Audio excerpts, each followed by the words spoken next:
कहानी चंद्रपुर नाम के एक छोटे से गांव की है, जहां रमेश नाम का एक किसान रहता था। चंद्रपुर गांव में रमेश अपनी पत्नी रेखा और बेटी शीतल के साथ एक छोटे से घर में रहता था। रमेश के माता पिता का निधन बहुत पहले हो चुका था। उसके पास गांव में छोटी सी जमीन थी, जिस पर वह दिन रात मेहनत करके अपने परिवार का पालन पोषण करता था। अपने पति की मदद करने के लिए रेखा भी गांव के एक जमींदार के यहाँ साफ सफाई का काम करती थी। दोनों मिलकर अपने परिवार के लिए जी तोड़ मेहनत करते थे। वैसे तो चंद्रपुर में गर्मी का मौसम मार्च खत्म होने के बाद शुरू होता था, पर इस बार की गर्मी मार्च के शुरू होते ही अपने चरम सीमा पर पहुंच गई थी और हर साल गर्मी में चंद्रपुर गांव का तापमान 40 डिग्री तक आम तौर पर पहुंच जाता था। पर इस बार की गर्मी ने हर बार का रिकॉर्ड तोड़ दिया था। इस बार का तापमान 45 डिग्री छू चुका था। इस गर्मी ने सबका जीना मुश्किल कर दिया था। तेज धूप और लू के कारण गांव वालों की मुश्किलें और बढ़ गई थीं। हर तरफ लू का कहर था। गांव के लोग सुबह से लेकर रात तक इस भयंकर गर्मी से परेशान थे। सूरज की तपिश ने सबको बेहाल कर रखा था। इसी बीच एक दिन रमेश के घर पर हे भगवान, ये कैसी गर्मी है। देख रहे हो रमेश, इस साल कितनी अधिक गर्मी है। और गर्मी के साथ साथ लूह वाली हवाएं भी चल रही हैं। इतनी तेज धूप में काम करना भी मुश्किल हो गया है। घर से बाहर निकलते ही ऐसा लगता है जैसे जल रहे हों। इतनी गर्मी में तो बाहर कदम रखना भी मुश्किल हो रहा है। न जाने इस साल की गर्मी कैसे कटेगी। सही कह रही हो रेखा। इस बार की गर्मी ने तो बुरी तरह से तोड़ दिया है। सोचता हूं कि हम जैसे गरीब लोग इसे कैसे सहन करेंगे। रमेश और रेखा आपस में बातें कर ही रहे थे कि तभी शीतल अपने पिता से बोली। पापा, मैं भी आज आपके साथ खेत पर जाऊंगी। नहीं शीतल बेटी, बाहर बहुत ज्यादा गर्मी है। तुम अपने माँ के साथ घर पर ही रहो। पर पापा, मुझे भी आपके साथ खेत पर जाना है। मुझे खेत का काम देखना है और आपकी मदद करनी है। माँ से भी बोल दीजिए, प्लीज मुझे अपने साथ ले चलिए। शीतल बेटी, जिद मत करो। बाहर बहुत गर्मी है। अगर तुम बाहर जाओगी तो लूह लग सकती है। और लूह लगने से यदि तुम बीमार हो गई तो फिर तुम्हारे दवाई का खर्चा उठाना हमारे लिए मुश्किल होगा। घर के हालात वैसे ही अच्छे नहीं हैं। इस महीने की मजदूरी भी अभी तक नहीं मिली है। पता नहीं इस हफ्ते का राशन कैसे पूरा होगा। तुम घर पर ही रहो, समझदारी इसी में है। रेखा, क्या घर का राशन खत्म होने वाला है? तुमने पहले मुझे क्यों नहीं बताया कि राशन खत्म होने वाला है? रमेश, क्या बताती। मैं खुद ही सोच रही थी कि इस बार कैसे काम चलेगा। घर में आटा तो बस 2 दिन का बचा है। दाल भी खत्म हो चुकी है। सब्जियां पिछले हफ्ते से नहीं आई। उम्मीद थी कि शायद सेठ जी कल परसों तक पैसे दे देंगे तो शायद कुछ व्यवस्था हो जाएगी। अरे ये तो बहुत बुरा हुआ। अगर कल तक पैसे नहीं मिले तो हम क्या करेंगे? ऐसे में अगर शीतल बीमार पड़ गई तो हालात और भी खराब हो जाएंगे। मैं कल सुबह सेठ जी से जाकर बात करूंगा। रमेश की चिंता बढ़ती जा रही थी।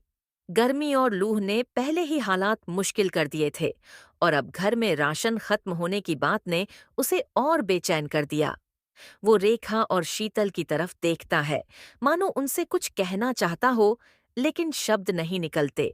तभी शीतल ने बड़े मासूमियत से कहा। पापा, अगर पैसे नहीं हैं तो हम अपने खेत से लाकर कुछ खा सकते हैं। जैसे पिछले साल आप अपने खेत से बाजरा लेकर आए थे, जिसकी हमने रोटियां बनाकर खाई थीं। बेटी, वो बाजरा अब हमारे खेत में नहीं है। उसे बेचकर ही तो पिछले साल का कर्ज चुकाया था। इस बार फसल भी खराब हो रही है और इस भयंकर गर्मी और लूह ने सब कुछ बर्बाद कर दिया है। रमेश, मैं सोच रही थी कि क्या हम मुखिया जी से मदद मांग सकते हैं। उन्होंने पिछले महीने गांव वालों को राशन बांटने का वादा किया था। हाँ, मुखिया जी से बात करनी चाहिए। अगर वो मदद कर दे तो कुछ दिनों का इंतजाम हो जाएगा। पर मुखिया जी की मदद भी हर बार इतनी आसान नहीं होती है। कभी कभी उनकी मदद मिलने में वक्त लग जाता है और कभी कभी वो मना भी कर सकते हैं। फिर भी मुझे एक कोशिश करनी तो होगी। अभी आपस में रमेश और रेखा बात कर ही रहे थे कि तभी तेज गर्म हवा का एक झोंका आया और दरवाजे की साकल हिलने लगी। कमरे में मौजूद सभी लोग लूह की तपिश को महसूस करने लगे। हे भगवान, ये गर्मी तो अब और बढ़ते जा रही है। न जाने आने वाले दिन और कितने भयंकर होंगे। हम सब इस लूह से कैसे बचेंगे। सोचो, अगर गर्मी दिन ब दिन ऐसे और बढ़ती रही तो हम कैसे बचेंगे। हे भगवान, कृपया हमारी मदद करो। इस कठिन समय में हमें साहस और मार्गदर्शन दो।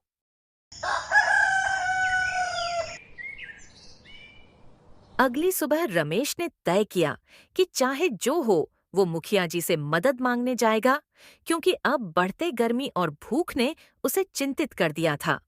उसने रेखा और शीतल को घर पर रहने को कहा और खुद मुखिया की घर की ओर निकल पड़ा। कुछ देर चलते चलते वो मुखिया के घर पहुंच जाता है।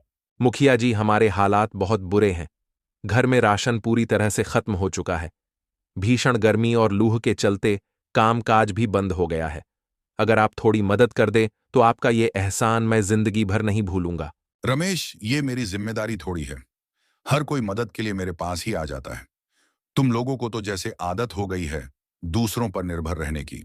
नहीं मुखिया जी, मैं मेहनत से कमाने वाला आदमी हूं, भीख नहीं मांगता। लेकिन इस बार हालात ने मजबूर कर दिया है। भीषण गर्मी और लूह ने खेतों की फसल जला दी है और मेरा परिवार भूखा है। कृपया मदद कर दीजिए। चुप रहो। अगर गरीब हो तो अपने गरीबी को स्वीकार कर उसके साथ जीना सीखो। यहां आकर रोने धोने से कुछ हासिल नहीं होगा। मेरे पास फालतू समय नहीं है, इसलिए यहां से चले जाओ। ऐसा मत कीजिए मुखिया जी, मेरी मजबूरी को समझिए। आप हमारे गांव के मुखिया हैं। अगर आप ही हमारे साथ ऐसा व्यवहार करेंगे तो हम किसके पास मदद मांगने जाएंगे। रमेश की ये बात सुनकर मुखिया बहुत भड़क जाता है और अपने घर के नौकरों को आवाज लगाकर कहता है। अरे चेतन विकास, सुनो तो जरा, इसे यहां से बाहर कर दो और आगे से इसे मेरे घर में कदम भी नहीं रखने देना। फिर मुखिया के घर के नौकरों ने रमेश को धक्के मारकर मुखिया के घर से बाहर निकाल दिया। मुखिया के मुंह से खरी खोटी सुनने और धक्के खाने के बाद रमेश भारी मन से अपने घर की ओर चल पड़ा। रमेश जैसे ही अपने घर आया, उसने देखा कि रेखा बिस्तर पर लेटी हुई है और उसकी बेटी शीतल उसके पास बैठी हुई थी। पापा आपके जाने के कुछ देर बाद अचानक माँ चक्कर खाकर गिर गई और उनको बहुत तेज बुखार भी चढ़ गया और तब से वो कुछ बोल नहीं रही है। हे भगवान, ये क्या हो गया? रेखा, कुछ बोलो ना, कुछ तो बोलो। ऐसे चुप मत रहो, तुम्हें कुछ नहीं होगा। रमेश, अब मुझसे सहन नहीं हो रहा। ये भीषण गर्मी और भूख ने मेरी सारी ताकत छीन ली है। मुझे माफ करना, मैं अब तुम्हारा और शीतल का साथ देने में असमर्थ हूँ। रेखा की ऐसी बातें सुनकर रमेश की आंखों से आंसू बहने लगे। उसने रेखा की तरफ देखा और रोते हुए कहा। रेखा, ऐसा मत बोलो, तुम्हें कुछ नहीं होगा। तुम हमें छोड़कर नहीं जा सकती। मैं कुछ भी कर सकता हूं तुम्हें ठीक करने के लिए। भगवान पर भरोसा रखो, सब ठीक हो जाएगा। रमेश, हमारे पास अब कुछ भी नहीं बचा।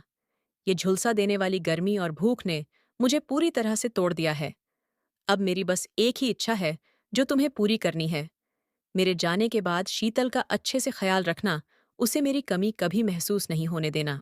रेखा की ऐसी हालत रमेश से देखी नहीं गई।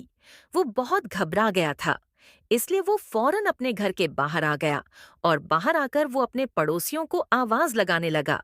लेकिन ऐसी भीषण गर्मी और चिलचिलाती धूप के चलते कोई भी उसकी सहायता के लिए नहीं आया। रमेश, अब मेरी चिंता मत करो। जितना कर सको शीतल के लिए करो। शीतल को कभी मेरी कमी महसूस मत होने देना और उसे कभी भूखा मत सोने देना। इतना कहकर रेखा की सांसें थम गई। वो इस दुनिया को हमेशा के लिए छोड़कर चली गई।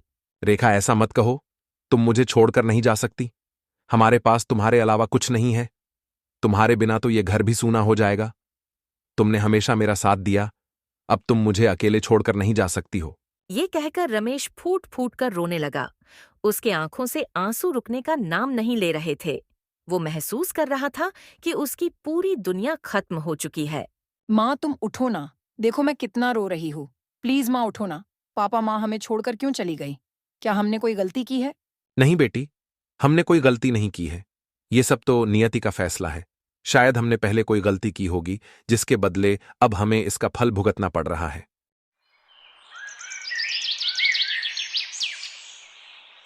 रेखा के जाने के बाद कई महीने गुजर गए। अब रेखा के जाने के बाद रमेश और शीतल के जिंदगी में जैसे अंधेरा छा गया था। छोटे से घर में अब एक अजीब सा सन्नाटा था।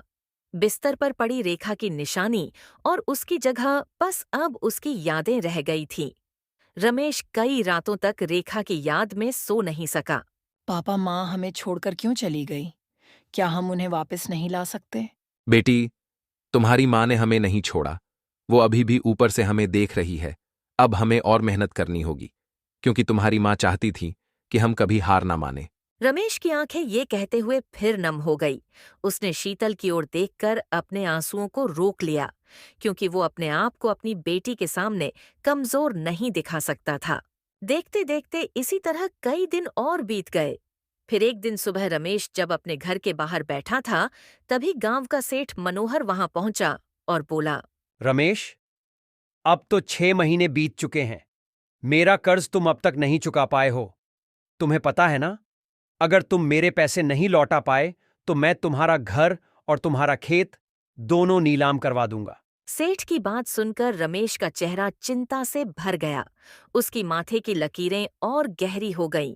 उसने सिर झुकाते हुए कहा, सेठ जी, मैं पूरी मेहनत कर रहा हूं, लेकिन अभी तक पैसे नहीं जुटा पाया हूं। मुझे थोड़ा और समय दे दीजिए। देख रमेश, बहाने बनाने से कुछ नहीं होगा। तुम्हारे पास केवल 10 दिन है। अगर इतने समय में कर्ज नहीं चुकाया तो नतीजे भुगतने के लिए तैयार रहना। मनोहर रमेश को धमकाकर वहां से निकल जाता है और सेठ का ये कहकर वहां से चले जाना किसी संकट से कम नहीं था। वो सोचने लगा कि अब उसे क्या करना होगा। उसकी सोच बार बार अपनी बेटी की ओर जा रही थी। देखते देखते कुछ दिन और गुजर गए और अब रमेश की चिंता और बढ़ती जा रही थी। 10वां दिन करीब आ गया था। तभी अचानक एक दिन उसका पुराना दोस्त प्रेम गांव वापस आया। प्रेम और रमेश बचपन के दोस्त थे, लेकिन कुछ सालों पहले रोजगार की तलाश में शहर चला गया था। अब वो काफी पैसे वाला हो चुका था। जब वो रमेश के घर पहुंचा तो उसने देखा कि रमेश गहरे विचारों में डूबा हुआ है। अरे भाई रमेश, तू इतना परेशान क्यों है? क्या हुआ? कोई परेशानी है तो बता। फिर रमेश ने अपने दोस्त को सब कुछ बता दिया, सेठ के कर्ज और उसकी धमकी के बारे में।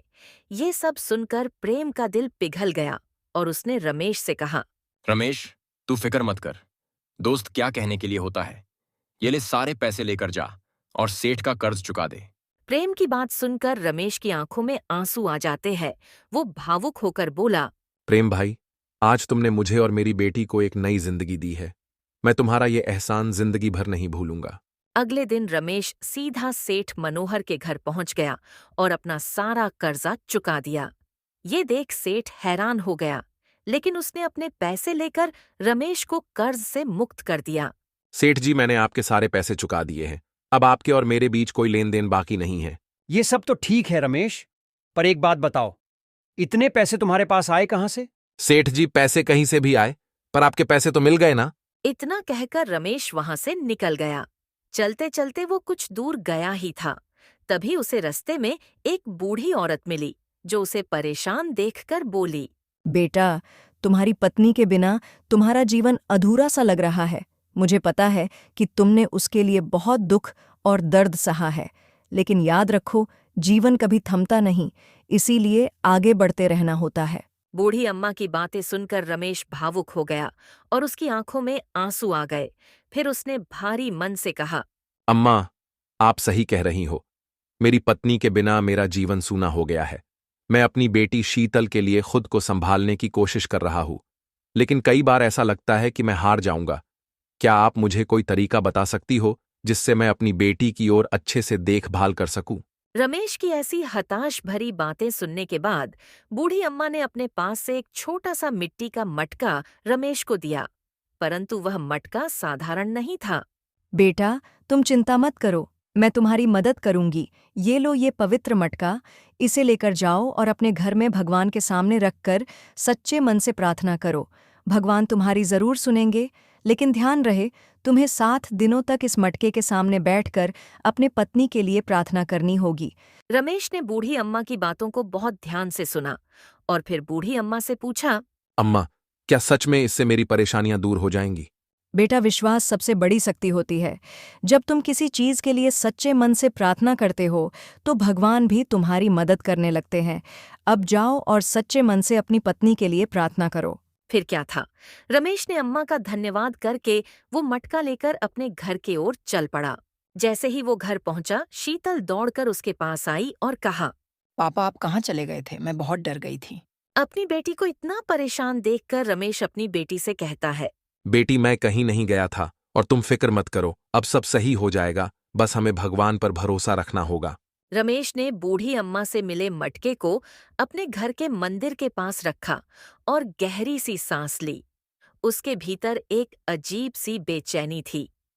रमेश ने पहले दिन मटके के सामने बैठकर पूरे मन से प्रार्थना की। हे भगवान, मेरी पत्नी चली गई। मैं मेरी बेटी के लिए जीना चाहता हूं, लेकिन हालात मुझे हर दिन तोड़ रहे हैं। अगर ये मटका सच में कोई चमत्कार कर सकता है तो मेरी मदद करो। शीतल ने भी अपने पिता के साथ प्रार्थना की। शीतल अपने माँ को बहुत याद कर रही थी। रात को जब वो सोने गई तो उसके आंखों में आंसू थे। रमेश ने उसका मन हल्का करने के लिए कहा, बेटी, हमें हिम्मत नहीं हारनी चाहिए। तुम्हारी माँ भी यही चाहती थी। दिन ब दिन गांव में हालात और बिगड़ने लगे। गर्मी बढ़ती जा रही थी। अब तो घरों के बाहर निकलना यानी अपने प्राणों को त्यागने का काम करना। रमेश को घर में वो मटका लाए अब 4 दिन बीत चुके थे, परंतु अब तक उसका कोई जादू रमेश को नहीं दिखा था। रमेश का मन विचलित हो रहा था। उसे अब समझ में नहीं आ रहा था कि भगवान उसकी परीक्षा ले रहे हैं या फिर ये मटका सिर्फ एक छलावा था। लेकिन फिर भी उसने प्रार्थना जारी रखी। अचानक चौथी रात एक अजीब घटना घटी। रात के समय जब शीतल और रमेश सो रहे थे, तभी अचानक तेज हवा चलने लगी। तेज हवा के कारण रमेश की नींद खुल गई। उसने देखा कि मटका हल्का सा चमक रहा था। ये देखकर उसके रोंगटे खड़े हो गए। ये चमत्कार देखकर वो मन ही मन सोचने लगा, ये क्या हो रहा है? ये मटका इतना चमक क्यों रहा है? रमेश ये सोच ही रहा था, तभी उसको अपनी पत्नी रेखा की आवाज आई। रमेश, हिम्मत मत हारो। ये मटका तुम्हारी परीक्षा ले रहा है। जो भी तुम्हें मिलेगा वो केवल तुम्हारे मेहनत और परिश्रम के बलबूते पर ही मिलेगा। अचानक से अपने पत्नी की आवाज सुनकर रमेश और चौंक जाता है। वो खड़ा होकर इधर उधर देखने लगा, लेकिन उसके अगल बगल में उसकी बेटी शीतल के अलावा कोई नहीं था।